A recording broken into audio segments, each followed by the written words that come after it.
கேரளாவில் கேரவன்களில் ரகசிய கேமரா வைத்ததாக நடிகை ராதிகா பேசியிருந்த நிலையில் அவரிடம் கேரளா சிறப்பு புலனாய்வு குழு அதிகாரிகள் தொலைபேசி வாயிலாக விசாரணை மேற்கொண்டனர்.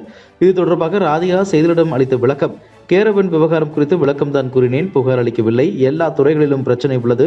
திரைப்படத்துறையில் முன்பு நடந்தது போல தற்போது பாலியல் அத்துமீறல் இல்லை. 80 காலகட்டத்தில் நடிகைகளுக்கு பல துன்புறுத்தல்கள் இருந்தது. இப்போது பல பெண்கள் தைரியசாலிகளாக இருக்கின்றனர்.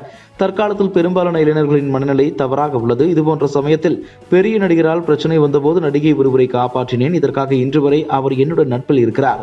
தவறு செய்தவர்களை நான் கண்ணால் பார்த்திருக்கிறேன். தவறு செய்தால் தட்டி கேட்பேன். அனைவரும் குரல் கொடுக்க வேண்டும் என கூறினார்.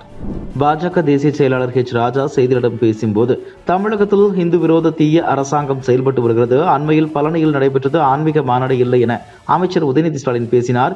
சரியாகத்தான் பேசியுள்ளார். அந்த மாநாடு இந்து விரோத மாநாடு தான்.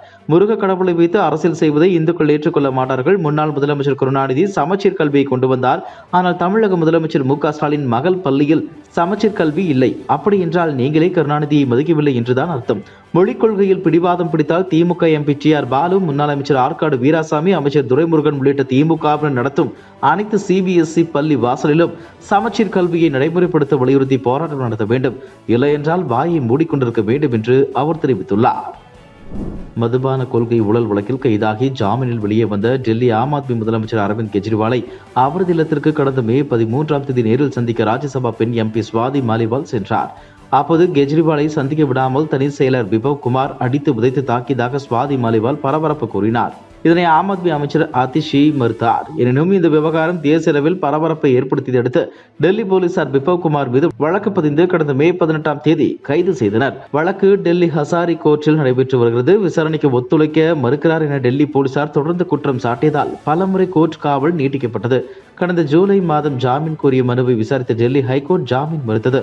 இதனை எதிர்த்து உச்ச நீதிமன்றத்தில் தாக்கல் செய்த அப்பீல் மனுவை விசாரித்த நீதிபதிகள் சூரியகாந்த், முஜால் புயான், விபவ் குமார் முதலமைச்சரின் இல்லத்திற்குள் நுழையக்கூடாது, சாட்சிகளிடம் தொடர்பு வைத்துக் கொள்ளக்கூடாது உள்ளிட்ட நிபந்தனைகளுடன் ஜாமீன் வழங்கி உத்தரவிட்டனர். இதையடுத்து 100 நாள் சிறை வாசத்திற்கு பின் ஜாமீனில் வெளியே வரவுள்ளார்.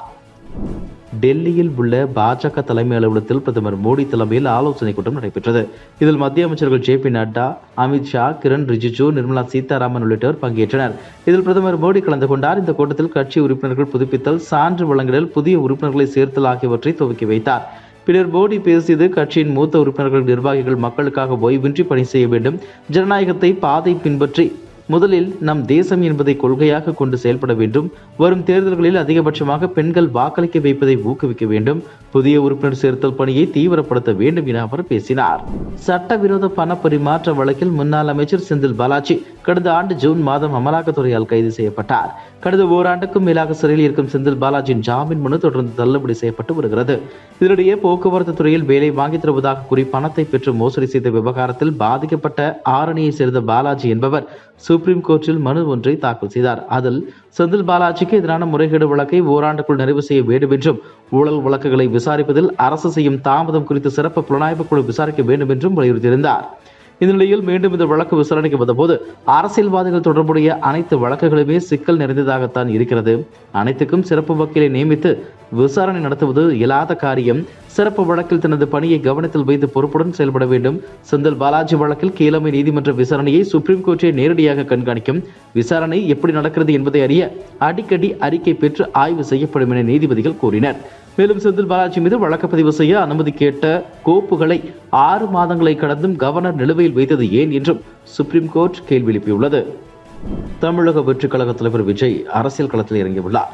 வரும் 2026ஆம் ஆண்டு தேர்தலை இலக்காக கொண்டுள்ளார். கட்சியின் பெயரை தேர்தல் ஆணையத்தில் பதிவு செய்தவர் அடுத்ததாக கட்சியின் கொடி மற்றும் பாடலை வெளியிட்டார். இதையடுத்து முதல் அரசியல் மாநாட்டிற்கான தேதியை விஜய் அறிவித்துள்ளார்.